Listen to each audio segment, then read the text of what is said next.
తాకట్టులో ఉన్న బంగారానికి తక్షణ విముక్తి. ఈ రోజు మార్కెట్ రేట్ క్యాష్ మీ చేతిలో. శివ గోల్డ్ కంపెనీ, మీ నమ్మకానికి మా హామీ. తెలుగు భాషని చాలా ప్రేమించి రాయడం ఏదో రాసేయటం అని కాకుండా ప్రేమిస్తూ రాస్తారు. మీరు సాధ్యమైనంత వరకు మీరు ఆంగ్ల పదాలు లేకుండానే పాటలు రాశారని అనుకుంటున్నాను. తొలినాళ్ళలో కొన్ని రాసినా కానీ ఉన్నాయి కొన్ని పాటలు సరదాగా అలా మొదలెట్టాను. ప్రయాణం అంటే దీన్ని కొంచెం స్వోత్కర్షగా భావించకపోతే చెప్తాను. అంటే మనకంటూ ఒక గుర్తింపు రావాలంటే ముందు కొంత విచిత్రంగా, కొంత వింతగా, కొంత చేసి, అంటే అప్పుడు నేను వచ్చినప్పుడు వేటూరు గారు, సీతారామ శాస్త్రి గారు విజృంభించి రాసిన సమయంలో మన మీద ఒక చిన్న కాంతి కిరణం పడాలి అంటే ఒక విచిత్రంగా రాయాలని చెప్పేసి, గది నిండా కమ్మేసింది మన్మద ధూపం, అది అంబికా దర్బార్ ఆహ్వానం, నిలువెల్లా అల్లేసింది అల్లరి పవనం, అల్లరి మైకం అది చల్లని పోలారు చలి పవనం, నవనవలాడెను జీవంటోన్ల కులికే కన్నె శిల్పం, తళతళ మెరిసెను సూపర్రిల్ల అలకే లేని హంసా తల్పం, నవనవలాడెను జీవంటోన్ల కులికే కన్నె శిల్పం, త్వరపడి తరిమెను టైటాన్ సమయం, తనువుకు తెలిపెను సందేశం, కుణుకే ఆగాలి వణుకే తగ్గాలి కనుకే తాగాలి, 3 రోజెస్ టీ, చందన చీరెను కట్టి, బొమ్మన బ్లౌజును చుట్టి, కొత్త పెళ్లి కూతురొచ్చి నేడి. ఒక రకంగా మీరు ఇన్ఫిలిం బ్రాండింగ్కి మీరే ఐడియాలు ఇచ్చారు మీ పాట ద్వారా. తర్వాత ఈ మధ్యన ఇన్ని బ్రాండ్లు ఒక పాటలో ఉంటేనండి నాకు తెలిసి అసలు నిర్మాతకి ఎంత డబ్బు వస్తుందో ఈ రోజుల్లో చెప్పలేం. అంటే ఒక గమ్మత్తుగా రాయాలి, మనదంటూ ఒక ప్రత్యేక శైలిని ఏర్పరచుకోవాలనే ఉద్దేశంతో ముందు తొలినాళ్ళలో అంటే కొన్ని అలాంటి ప్రయోగాలు చేశాను. తర్వాత నాకు అవకాశాలు వచ్చాయి. అవకాశాలు రావడంతో ఇంకా నన్ను నేను నిరూపించుకోవాలి, పద్ధతిగా నిరూపించుకోవాలి. చాలా మంచి లోతైన సాహిత్యం, అర్థవంతమైన సాహిత్యం, నిలిచిపోయే సాహిత్యం, కలకాలం ఉండే సాహిత్యం ఇవ్వాలన్న కోరికతో ఆ అవకాశాలను సద్వినియోగపరుచుకొని మంచి పాటలు, మంచి భావాలు, మంచి భావజాలం అందించే ప్రయత్నం అప్పటి నుండి ఇప్పటికి చేస్తూనే ఉన్నాను. అయితే అప్పట్లోనే మీరు అంటే డైరెక్ట్గా మనం ఇంగ్లీష్ పదం అనలేం కానీ అప్సరస లిప్సు రసాలు అందించగరావా, లిప్సు రసాలు అప్సరస లిప్సు రసాలు అందించావి అంటే అప్పుడు నా వయసు ఎంత తెలుసా అండి? 24. 24 ఏళ్ళు. ఇప్పుడు నా వయసు 50 ఏళ్ళు. 24 ఏళ్ల వయసులో ఒక రకమైన తెంపరితనం, దూకుడు, ఆవేశం, అల్లరితనం అన్నీ ఉన్నాయి. దాంతో నాకు విపరీతమైన కాంక్ష ఏంటంటే, నాకు పింగళి గారంటే చాలా ఇష్టం. కొత్త కొత్త పదబంధాలను సృష్టించడంలో జగజగాలు, యుగయుగాలుగా జగజగాలుగా ఉర్రూగడం, గుమిలే గుంపులుగా కలవడానికి గుమిలే అన్నారు, హలా అన్నారు, డింబక అన్నారు, ఘాటు ప్రేమ అన్నారు, తీవ్ర వీక్షణం అన్నారు, సాంప్రదాయ వలపు పంపిణీ అన్నారు, ప్రేమ యాత్రలు అన్నారు. ఇలాంటి మాటలు, ఇలాంటి పెద్ద మయుడు అతను, చిన్న మయుడు ఇతను, చిన్నమయ అంటాడు, చిన్నమయుడు అంటాడు.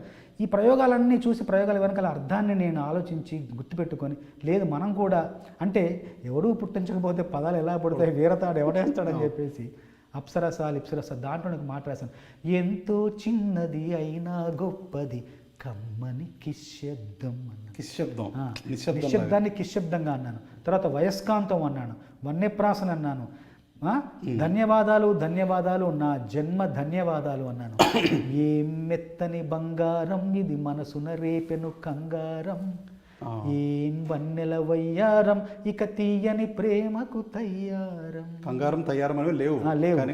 స్టార్ వీరాది వీరుడా, శూరాది శూరుడా, ధీరాది ధీరుడా ఉంది. స్టారాది స్టారుడా, గ్రేటాది గ్రేటుడా, హీరాది హీరుడా లేదు. అప్పుడు స్టారాది స్టారుడా అనగానే కొంత గందరగోళం సృష్టించబడింది. గందరగోళానికి గురయ్యారు అందరూ. ఏంటయ్యా అన్నాం. తర్వాత స్టారాది స్టారుడా, గ్రేటాది గ్రేట్ అని పత్రికల్లో శీర్షికలుగా వచ్చాయి. స్టారాది స్టారుడు, గ్రేటాది గ్రేట్ అని వచ్చింది. ప్రయోగాలు గమ్మత్తుగా అంటే ఏదో ధన్యవాదాలు నా జన్మ ధన్యవాదాలు అన్నాను. అంటే సరిపోవట్లేదు ఆ మాట, ధన్యవాదాలతో ఆ భావం పూర్తవట్లేదు. అందుకోసం భాష ఎప్పుడు అపర్యాప్త సాధనము, అసంపూర్ణ సాధనం భాష అన్నది. ఆలోచన వినీలాకాశపు పక్షి, ఆలోచన అన్నది వినీలాకాశపు పక్షి, అది మాటల పంజరంలో రెక్క విప్పుతుందో కానీ స్వేచ్ఛగా ఎగరలేదు. కొత్త మాటలు సృష్టించబడాలి, కొత్త అవసరాలు, కొత్త ఆవశ్యకతలు, కొత్త పరికరాలు, కొత్త సాంకేతికత, కొత్త విజ్ఞానం పరిఢవిల్లుతున్నప్పుడు పాత మాటలు పట్టుకొని వేలాడకూడదు. కొత్త మాటలు చేసే దమ్ము ఉంటే చేయాలి, పదబంధాలు సృష్టించాలి.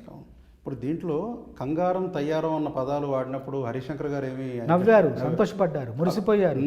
భాషతో మనం ఇప్పుడు పాట అంటే క్రీడ, ఆడుకోవాలి.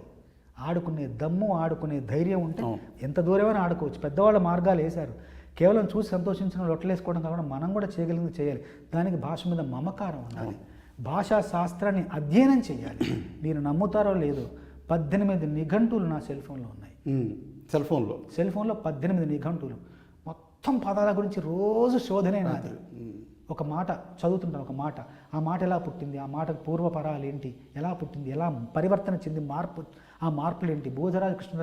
బోధరాజు గారి రాధాకృష్ణ గారి పుస్తకాలు, మాటలు మార్పులు, మాటల వాడుక మాటలు, తెలుగు జాతీయాలు, అన్ని పుస్తకాలను సమగ్రంగా నాకు ఇష్టం చదువుతూ ఉంటాను.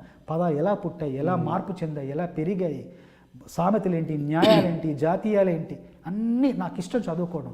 అలా చదువుతూ 18 నిఘంటులు రోజు కూర్చొని చదువుతూ ఉంటాను. నాకు సమయం దొరికినప్పుడల్లా చదవడమే కాకుండా వాటిని స్క్రీన్ షాట్స్ తీసి మళ్ళీ నోట్స్లో పెట్టుకొని మళ్ళీ కార్లో ఫ్లైట్స్లో వెళ్తున్నప్పుడు నేను మళ్ళీ జాగ్రత్తగా తీసి ఏం రాసుకున్నాం అని చదువుకుంటాను, మళ్ళీ గుర్తు చేసుకుంటాను. ఒక అధ్యయనం ఉండాలి భాష.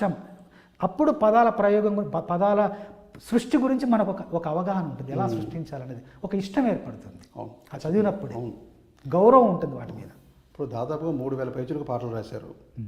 ఇందులో మీకు చాలా ఎక్కువ సమయం తీసుకున్న పాట, అంటే రాయటానికి తెమలకుండా చాలా ఎక్కువ సమయం తీసుకున్న పాట, అంటే చాలా ఉండొచ్చు కానీ కొన్ని ఉండొచ్చు, ఒక్కటి చెప్పండి చాలు. చాలా సమయం తీసుకున్న పాట గుడుంబా శంకర్ల పాట.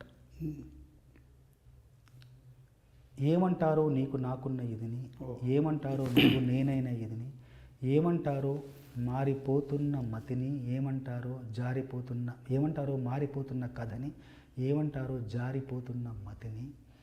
ఆ పాట చాలా రోజులు పట్టింది, 35 రోజులు పట్టింది నాకు. దాంట్లో చరణంలో రాశాను, ఎందుకంటే ఆ సందర్భం విచిత్రంగా ఉంటుంది, కొత్తగా ఉంటుంది.